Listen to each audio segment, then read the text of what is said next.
အလုပ်ကိစ္စတစ်ခုလုပ်ဖို့အတွက်အခွင့်အရေးဆိုတာ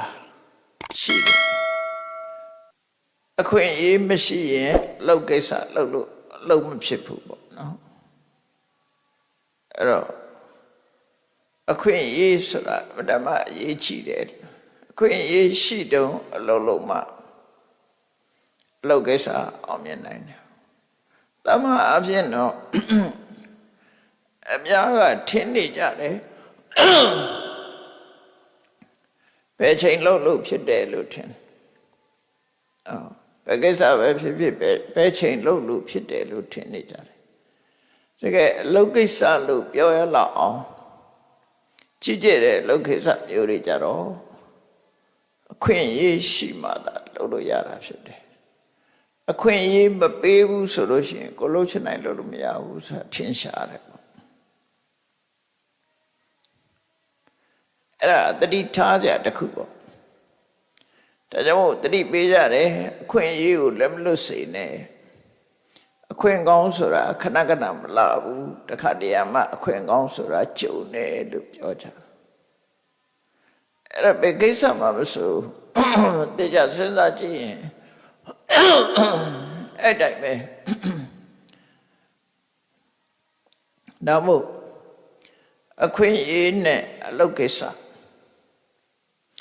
အလုပ်ကိစ္စတစ်ခုလုပ်ဖို့အခွင့်အရေးဟာမတ္တမအရေးကြီးတယ်ကောင်းတဲ့အလုပ်ပဲဖြစ်ဖြစ်မကောင်းတဲ့အလုပ်ပဲဖြစ်ဖြစ်ကိုလုပ်တဲ့လုပ်ငန်းတစ်ခုအောင်မြင်ဖို့ရာဟာအခွင့်အရေးရှိတယ်အခွင့်အရေးရှိတော့လုပ်မှလုပ်ငန်းတစ်ခုအောင်မြင်တယ်ဆိုပါစို့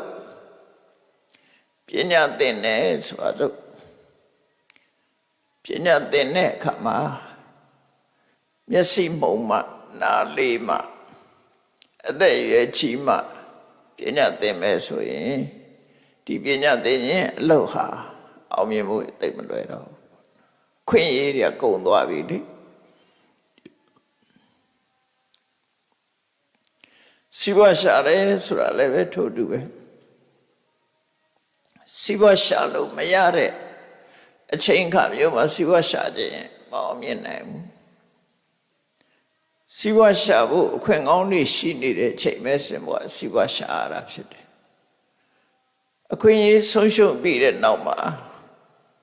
စီးပွားရှာဖို့ကြိုးစားရင်အောင်မြင်မှုမရနိုင်ဘူး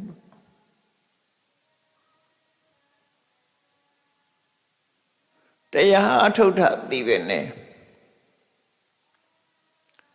တချို့ကအသက်အရွယ်ကြီးမှတရားပဲလိုက်စားမယ်ဆိုတရားအထုတ်တာအသက်အရွယ်ကြီးမှအထုတ်မယ်ဆိုလို့ရှိရင်အောင်မြင်နိုင်တဲ့အခွင့်အရေးတွေအသက်အရွယ်ကြီးတဲ့ကမှဒါနေသွားပြီအောင်မြင်မှုခက်ခဲသွားပြီဒါကြောင့်မို့အချိန်ခါရှိတော့အရွယ်ကောင်းတော့လှုပ်တဲ့လှုပ်ထိုက်တာလှုပ်ရမယ်လို့ပညာရှိတဲ့သတိပေးတာပဲဖြစ်တယ်ဆိုပါစို့အသက်အရွယ်ကြီးတဲ့ပုဂ္ဂိုလ်ဟာကိုယ်ချီကိုယ်လက်ကိုမပိုင်တော့တဲ့အနေအထားမျိုးရောက်ပြီအင်အားကြီးပြက်လက်နေမှတရားထိုင်ခြင်းနဲ့တရားအထုတ်ခြင်းနဲ့ဆိုရင်မလွယ်ဘူးပေါ့နော်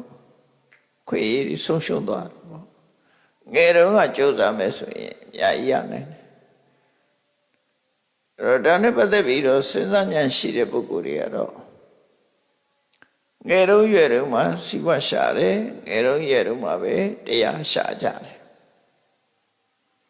ကြီးသွားမှဆိုရင်အခွင့်အရေးမျိုးစုံဟာဆုံးရှုံးသွားတယ်အခွင့်အရေးဆိုတာမရတော့အခွင့်အရေးဆိုတာအခြေအနေတစ်ခုမပေးတာ